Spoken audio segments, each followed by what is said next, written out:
Hello, everybody. Welcome to another edition of On the Blood Trail. My name's Tyler. I'll be your host. Hopefully, you guys are having a pretty good new year so far. I know we're pretty fresh into 2021, and there's a lot of time left to see how this year is going to pan out. If you caught our last podcast, you would have heard about how our 2020 season went, and a little bit of a preview of how our 2021 is hopefully going to go. In that podcast, I talked about how the cherry on top for our 2020 season, in my eyes anyway, was an Arizona Coues deer hunt. First time I'd ever gone after Coues deer. It was a phenomenal experience. I came home with a really nice buck and with my bow on top of that. So for today's topic, we're going to dive into this Coues deer hunt. I'm going to talk a little bit about Coues deer hunting in general, how to be prepared, what to expect, and then we'll dive into the story as far as how my hunt unfolded. Can't wait to get into this. So we'll talk here a little bit first about how this trip actually came to happen.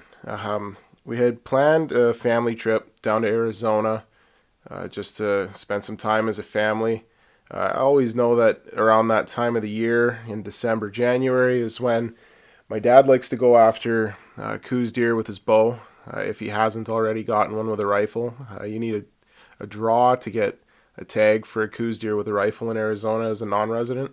I'm pretty sure there might be areas there that residents would need a draw too. I'm not entirely sure as we don't hunt there very often. So he planted the seed, said, hey, when you come down, you should bring your bow. We could go after Coues deer. They're an awesome trophy. They're a lot harder than you realize they are to hunt. So yeah, he just planted that seed, left it alone for a little bit. Every so often he'd bring it up, say, hey, what do you think about coming down for this hunt? And after a little while, he was telling us that our good friend Mark, who had been sitting hunting for these deer almost every day, was just seeing incredible numbers. And it was starting to make me a little bit more interested, and he'd keep bringing it up. And he was telling me that the drought conditions were pretty substantial this year. And it was an anomaly for previous years because most years there's pretty good amounts of water. The deer have a lot of different areas that they can go to get their water. They don't have to water as often, stuff like that. But this year there was a very few select watering holes that were actually filled with water, and some of them were starting to dry up. So your chances of seeing these deer numbers was actually quite high. And just like hunting anywhere, if you hunt long enough and hard enough, eventually a good or a big buck will make a mistake and come by while you're sitting there waiting for them. So after telling me about these drought conditions and how I had to come down and I had to bring the bow and make sure that we tried to take advantage of this because this wasn't going to happen next year, potentially not for many years, he persuaded me. So got the bow all ready, packed up, and ready to go on an airplane, and decided to embark on this hunt. Now, getting into Coues deer hunting, you're going to want to make sure you are practiced up with your bow. I'm not going to really touch on how to hunt them with a rifle. I've never tried it with a rifle. I know that there's a whole lot of other conditions and difficulty associated with hunting these deer with a gun. But today we're just going to focus on the bow hunting aspect of it. And it's a difficult animal.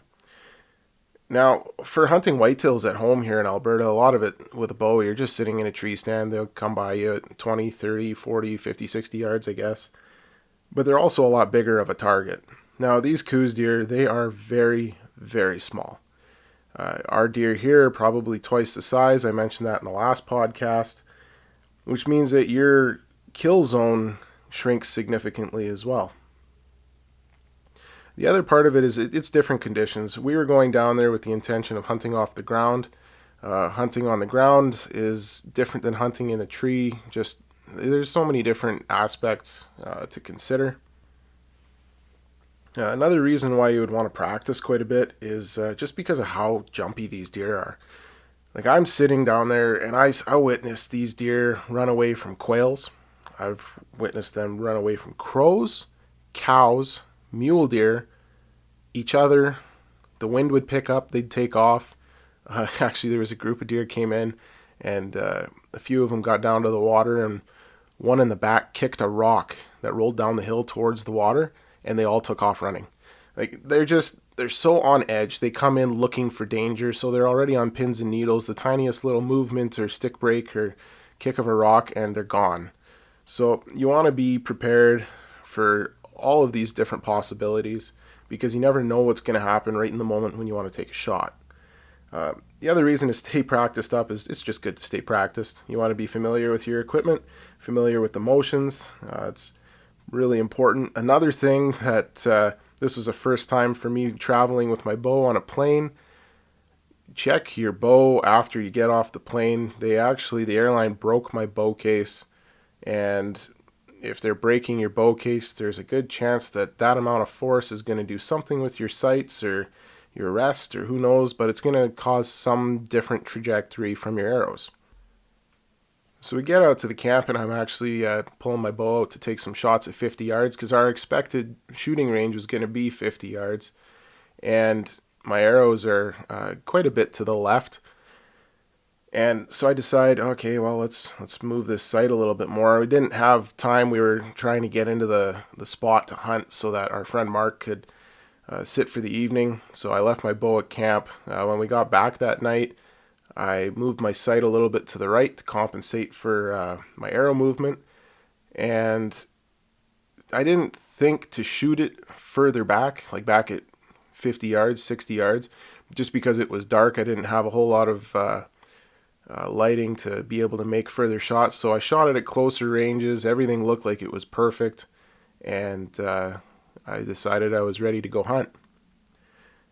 And you'll notice once you get to watch the video that probably would have been a smarter idea, definitely would have been a smarter idea to do a little bit more shooting at a distance, just because when you move something at closer ranges, you're not going to notice much of a difference, but at a further distance, and especially when you factor in changing conditions like wind, it could be quite a bit different of an impact from where you were practicing.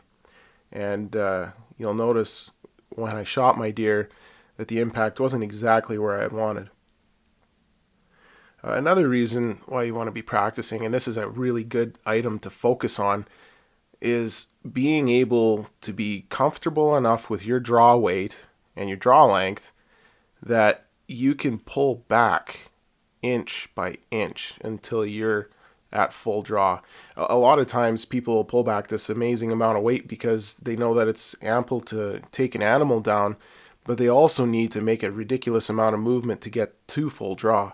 And these Coues deer, they don't allow for that. You got to be able to pull back so slowly so that they're not noticing this bulk of movement, and then all of a sudden it just triggers them and they're gone.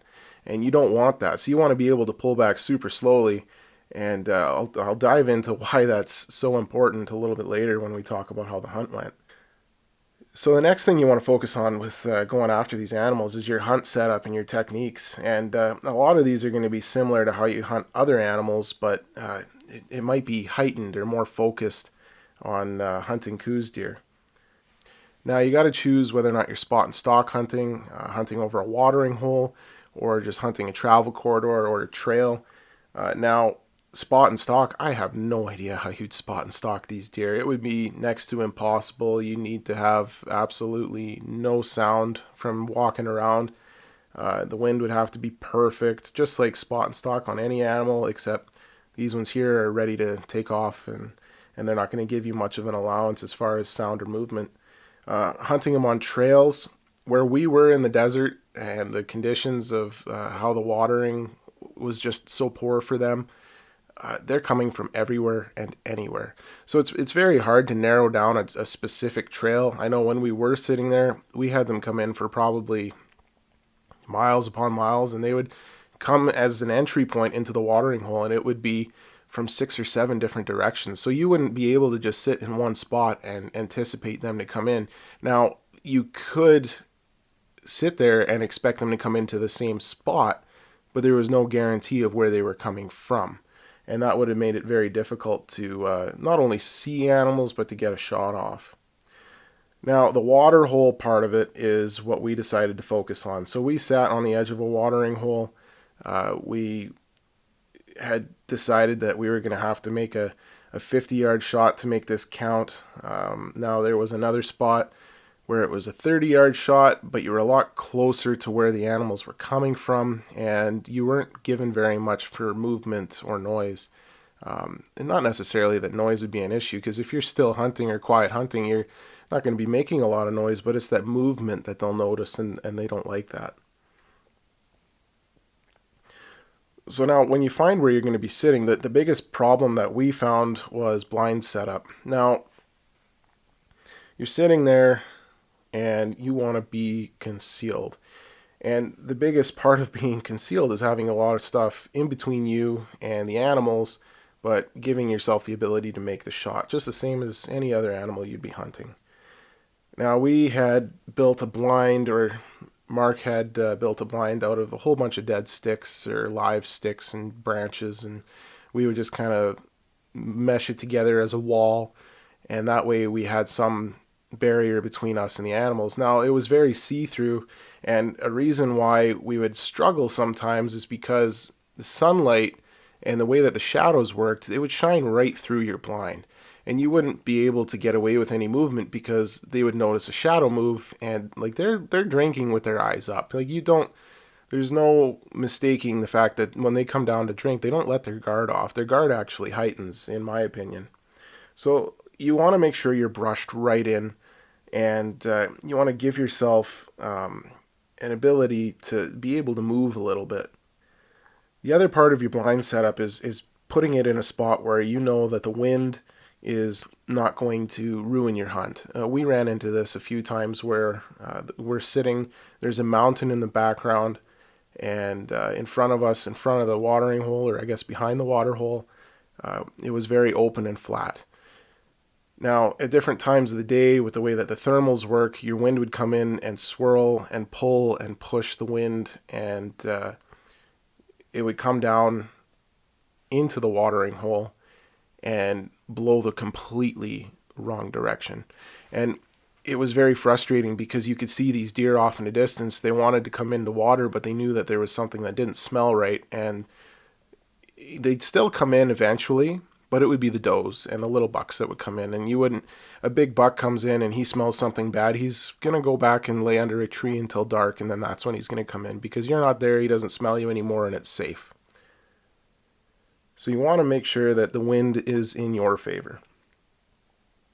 Another good point to this, like we tried sitting up in this, the blind setup at 30 yards, and it was great for a shot opportunity, but as the day would go on, the wind would get progressively worse, and the wind would fan out after so many yards, and then really you would just be wasting your time. So we'd have to go and switch back and forth. So if you can have a situation where you can bounce back and forth between two blinds if the wind is bad, not a bad option to consider either. The other part with having your blind in a good spot is so that your visible movement is very, very minimal. You want to make it so that you're able to, when it comes time to move and grab your bow and get pulled back without being spotted. And I know that sounds like something that everybody should just know to do, but it seems to be something that's even more present and more pressing when you're hunting these animals because they're so keen on everything. And then making sure that your line of sight is good. Like when we're sitting on a watering hole, you have deer coming in from so many different angles. And when we were sitting in our 30-yard blind, it was basically you're sitting there and all of a sudden there's a deer in front of you. We were so brushed in from seeing where these deer were coming from that you didn't really have much of an idea if they were coming. A lot of times we actually relied on sound, and you would hear these deer walking in because a lot of times they come in a big group of at least 5 or 6 or more, and sometimes we've seen up to 30. And I know that sounds like a lot, and it is a lot. It's a lot of eyeballs, a lot of ears, and it makes it very difficult to do anything when you're sitting there. But our sight line in the 30-yard blind was very, very small, and you wouldn't really know unless something was right on top of you that it was there. Versus when we were sitting in our 50-yard spot, you could see them coming from everywhere. But the disadvantage of that too is they could probably see you from a long ways as well. Another good thing to keep in mind is making sure that your surrounding terrain also helps you from or for being concealed. We would sit up with a hill as a backing and a lot of other brush, and that seemed to help us. Wearing proper camouflage is also a good thing. Now, when it comes to picking a certain brand or style or pattern of camouflage, I don't really know what to tell you. We're not sponsored by any one brand in particular. I like camo that has a lot of different shapes and shades. I find that that kind of gives you an advantage because it breaks up your figure. And that's the whole point of camouflage. You just don't want to look like a solid object sitting there. Another really important thing is a face covering. So in the early morning was our best time, and you wanted to make sure you gave yourself the most opportunity to succeed. And as the sun would peek up over the hill or over the ridge, it would just shine all over your face. And you wanted to make sure that you didn't have all that reflection from your face because it was actually quite bright. And the deer would come in and it would be like looking at a light bulb for them. So wearing a face covering or some sort of a camo mesh or mask or whatever, it would actually really help with concealing your spot. And we found that if you could keep your face covered in the morning like that, that it would just give you a better chance of them coming in and being a little bit more relaxed. Now, as the day went on and the sun poked up over the very top of the sky, you would actually get away with a lot more because your shadows are a lot less existent. You don't have your sun poking through the blind and showing every little bit of movement, and it would help that way. But in the morning time, it was very, very important to make sure that you had everything in your favor. So covering your face in the morning in the sunlight and just making sure you didn't have all the shadows and movements through your blind, it just helped us a lot. The biggest thing too was just making sure that you had the ability to get away with the necessary movements, especially drawing your bow, because when these animals come in, they're looking around and they pick up on everything. They spook from birds taking off from the ground.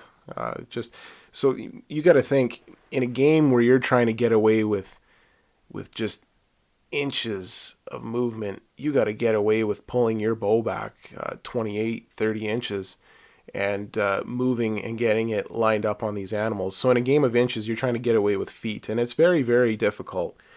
So you want to make sure that your blind is set up and that you're set up in a way where you don't have to reach over 5 feet to grab your bow and then swing it all the way up and over to where you're going to be aiming and then try to pull it back and just make a big exaggerated amount of movement.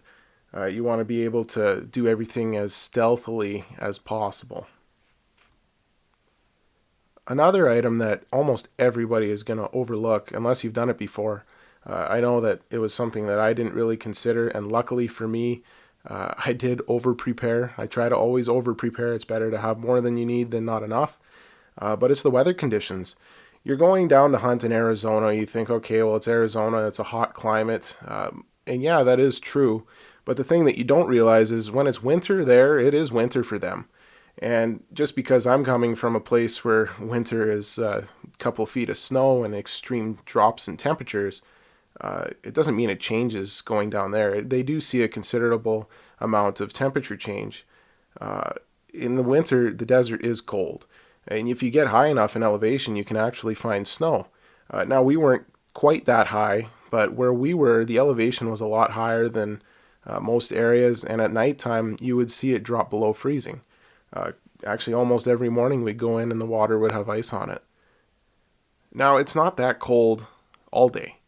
As soon as it gets, the sun is up and you reach those midday temperatures, it is considerably hotter.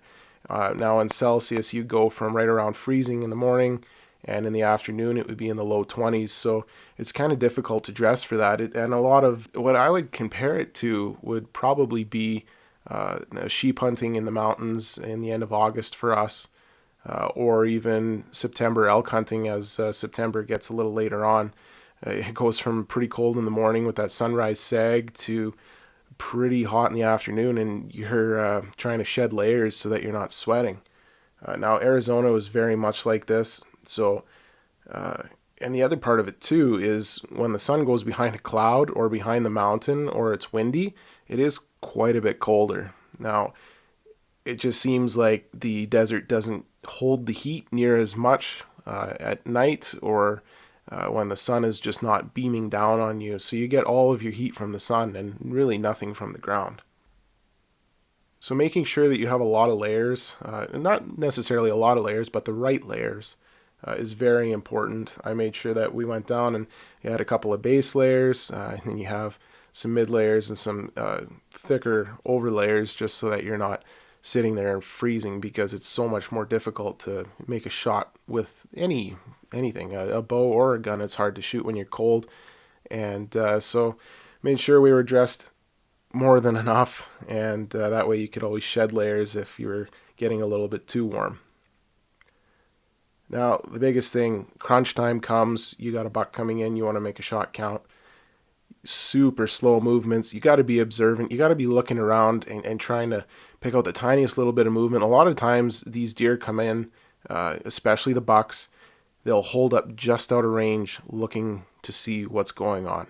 Now, if you're not paying attention and you don't notice that they're there, and you go to move around because you're feeling restless or your leg's falling asleep and you move your leg, they'll catch that and they might not come in at all.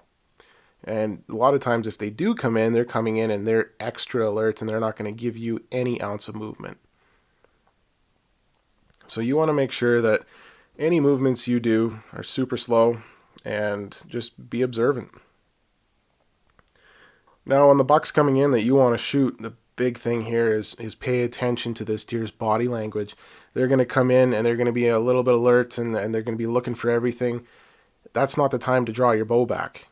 Now, if they're not paying any attention to where you are, you could probably get away with starting to grab your bow, getting it ready, and slowly getting into the mode where you're going to draw back. You want to make sure that they drop their guard down even just a half a step. And at that point, you'll probably be able to get away with making that amount of movement necessary to get to full draw. Now, just because they've let their guard down a little bit doesn't mean you're going to have a whole lot of time. When you get drawn back, you want to make sure you get yourself as comfortable and as steady as possible as quickly as possible. Because a lot of times these deer come in, they're going to take a couple slurps of water and they're going to be gone. They know that they shouldn't be there, but they have to be there.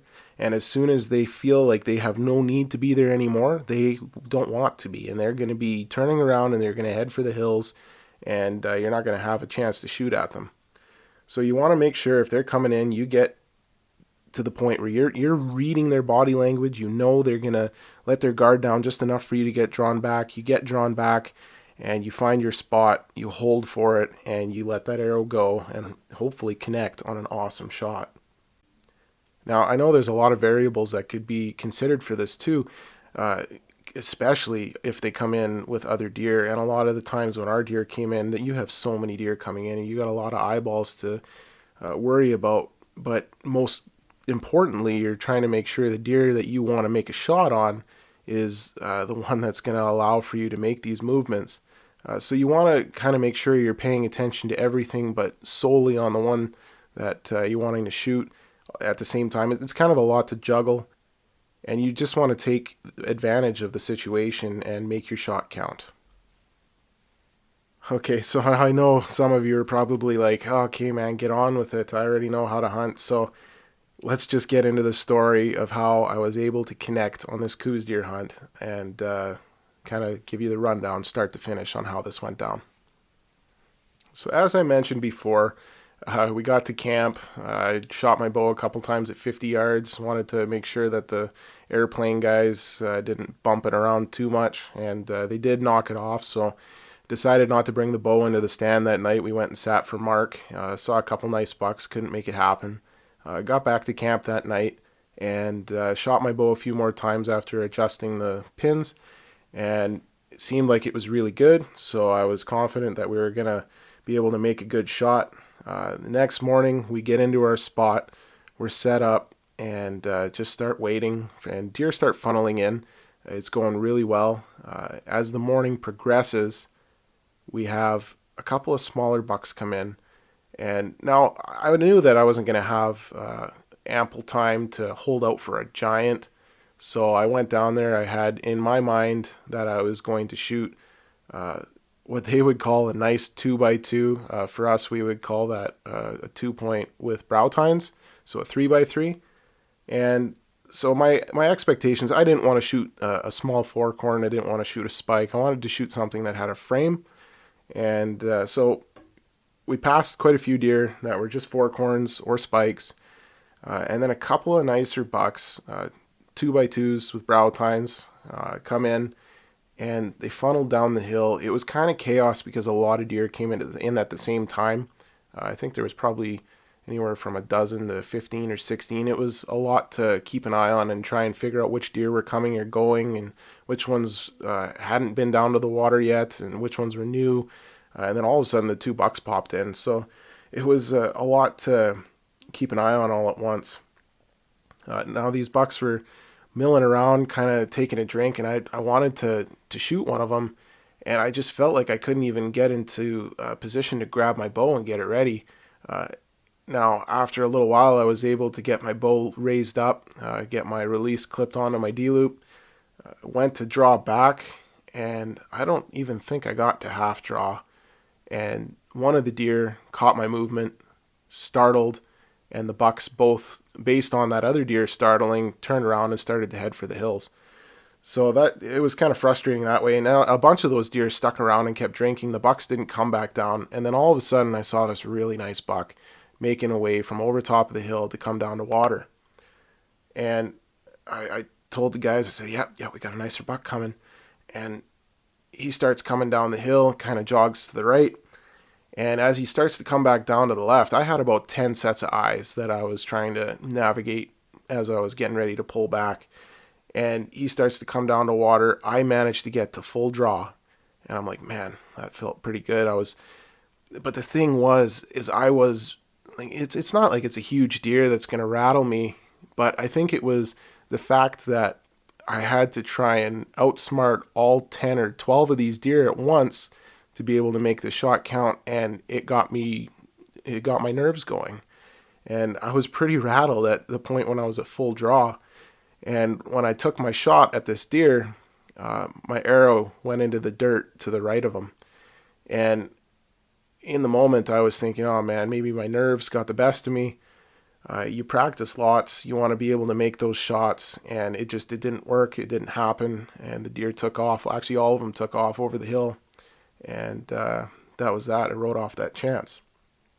Day 2 rolls around, and we get set up. We decided that I was going to go sit in this spot that was 30 yards from where the deer were drinking, as opposed to the 50-yard spot, because after missing the deer at 50, decided, well, I'd like to give myself a better opportunity at a closer shot. And so I sat in this 30-yard spot while my dad and Mark were still sitting in the 50-yard blind. It was a better angle for the camera, and Mark was content with sitting there as well.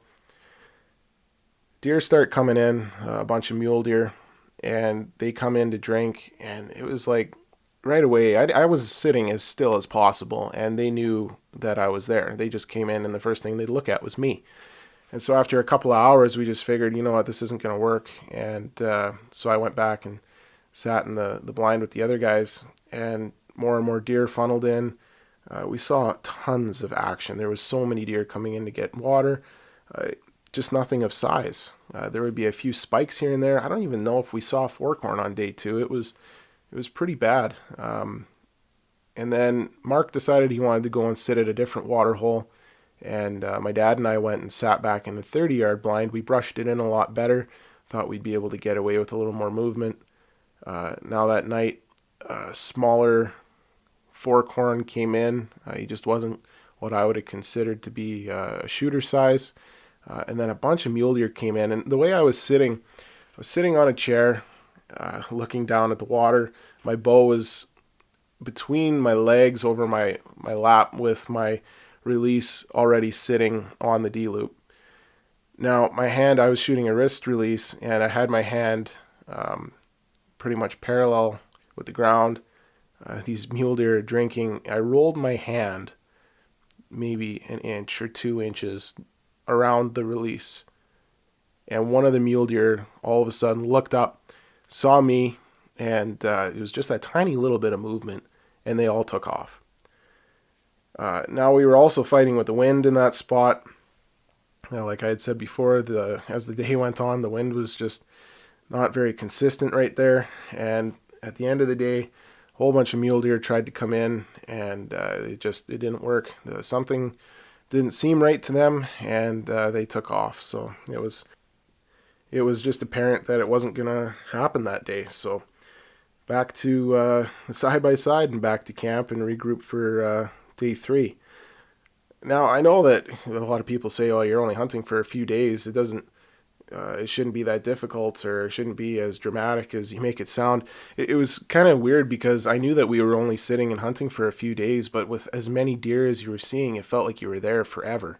I'm used to sitting in spots where you would sit all day and maybe see a handful of deer, and that's a good day for you. And it takes a lot longer for the day to go on. And sitting for these Coues deer, you're sitting on a watering hole seeing deer consistently, like all the time. Every other hour, there's a whole whack of them coming in. I don't know if we went more than 45 minutes without seeing a deer. And so your day went by a lot faster, but you had a lot more to remember as far as what came in, what left, what you didn't get a chance on, what you did.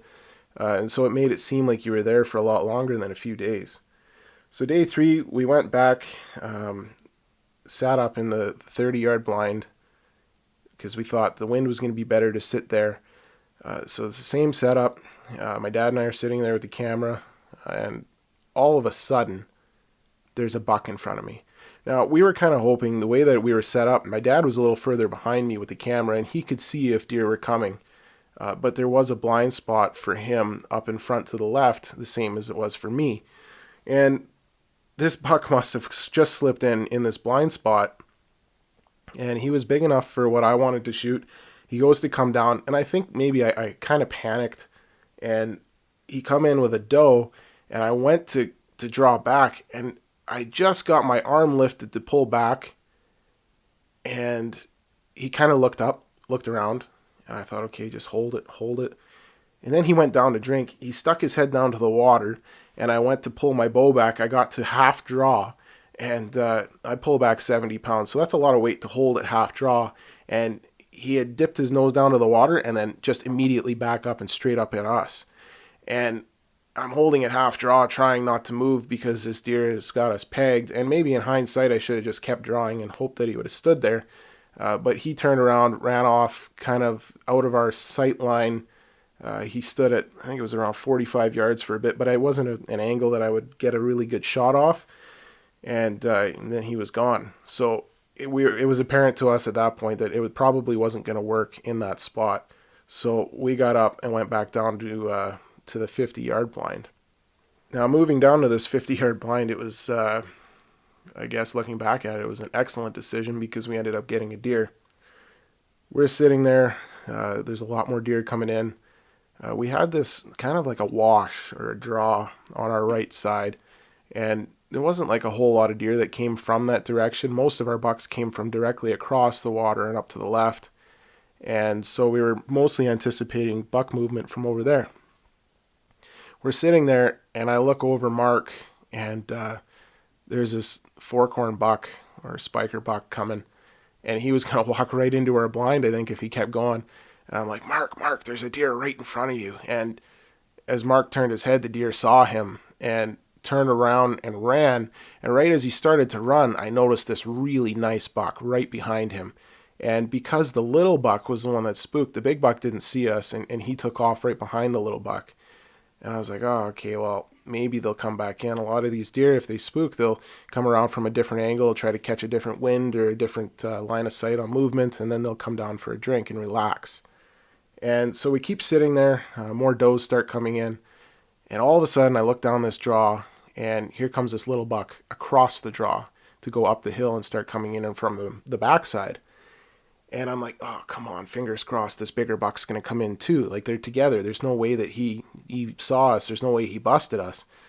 We're sitting there waiting. Sure enough, here comes this bigger buck. He's a big, from what I could tell, he was a big 2x2 with brow tines, big frame. Looked like he had some pretty good mass and length. I just knew in my mind, if he gives me a chance, I'm going to make a shot. If I can get a shot off, that is. And he keeps looking behind him. I'm thinking, man, maybe there's a bigger buck coming. and a couple other deer come behind. They were either really small bucks or does, and this small buck starts making his way down to the water. He breaks through the trees, and Mark was asking me, he's like, well, how big was the buck? I didn't get to see him. I'm like, well, he's big enough. I want to shoot him. And this first buck comes through. Mark's like, well, that's he's coming down. And I'm like, yeah, but there's a bigger one behind him. Mark's like, yeah, that one's way bigger. And so this other buck starts coming down to the water. He's a good deer, and he starts to come down to take a drink. And as he's coming across to the water, I held my bow down in the bottom of our blind and came to full draw, got my hand to my anchor point, and then swung over and lifted my bow up as this buck was coming right to the water. He put his head down. I got my pins focused on him. It was a quartering 2 shot, which isn't ideal, and it's a small target at 50 yards. I held my pin right where I wanted it, right where I thought it was a good shot. Squeezed my trigger. As I let the arrow fly, it felt like a really, really good shot. But watching the arrow soar through the air and impact this deer, it was considerably far back compared to where I had wanted to hit. Now, I had said before that I had fixed my sight, and I wish I would have shot it at a further distance because I had obviously overcompensated just a little bit, and at 50 yards it seemed to be a lot more than what I had anticipated. Now, that being said, where my arrow connected, I took out this deer's kidneys and severed a main artery, and he bled like a faucet and didn't even make it 30 yards and piled up right in front of us. It was nerve-wracking. I was shaking. I was speechless. I had finally connected on this Coues deer. I know I said it was only a few days of hunting, but it felt like it was forever. We overcame obstacles of missing deer, not being able to pull the bow back on deer, and to finally get the draw and the shot and watch the deer go down in front of me. My heart's starting to beat right now pretty hard because I'm reliving this. It was an exceptional hunt. It was awesome, and I can't wait to do it again.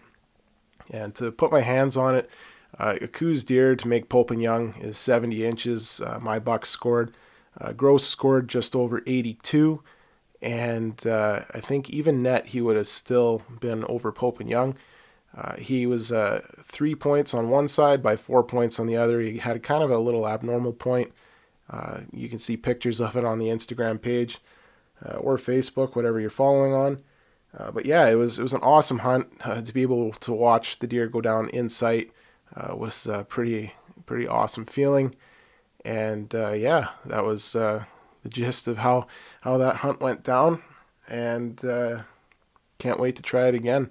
I'd really like to go after him with a rifle. I know it's a lot of high range shooting and a lot of hiking and all that, and it would be a different method of doing this, and I would like to give that a try. I think your chances are a little bit higher at finding a bigger buck, but comparably speaking, an 82-inch Coues, they say add 60 inches to your score, and that would be about what it would be if it was a northern whitetail, so it would be like the equivalent of me shooting a 140 buck in Alberta here with a bow, and I haven't even done that yet, so I was pretty excited to be able to connect on a fantastic Coues deer. I think that I'm also not really understanding what kind of a trophy I'm in possession of now, and it'll take some time, some years of hunting them and failing for me to realize what I've actually accomplished. I'm just happy to be able to be in company of some people that have managed to get this done. Another difficult thing would be spot and stalk. I'd love to give it a try, but I don't think I'd be much good at it. I don't think of myself as nearly as stealthy as what it would take to pull off getting a Coues deer with a bow, but I look forward to trying that someday too. That said, I hope you enjoyed the podcast. I hope you enjoyed listening to my excitement of taking down my first Coues buck with a bow. It was an incredible experience, an awesome hunt. One that I would highly recommend to anybody to go try. You get to go down to Arizona. You buy a hunting license. You buy a non-resident deer tag. It's good for a Coues buck or a mule deer buck. So whatever came in, if it was a good deer either way, I was going to be happy to take a shot. Just so happened that the Coues deer numbers that we seen were much higher as far as bucks were concerned, and I was able to get a shot on a nice Coues buck. I wouldn't have been disappointed if it was a nice mule deer buck. A desert mule deer is actually pretty high up on my bucket list of animals to go after. Maybe one of these years we'll get to try. But until then, I guess just keep reliving this Coues hunt. Like I said, give it a try if you get the chance. The Coues deer is just such a cool trophy. They taste fantastic. I think they taste even better than our northern whitetails. Might just be because of all the excitement and you just have it in your head that, yeah, this is awesome, which it is. I wouldn't knock it until you try it. But that's all I've got for this podcast. Thank you guys so much for listening. If you liked it, please go find us on Instagram or Facebook, or check out our YouTube channel.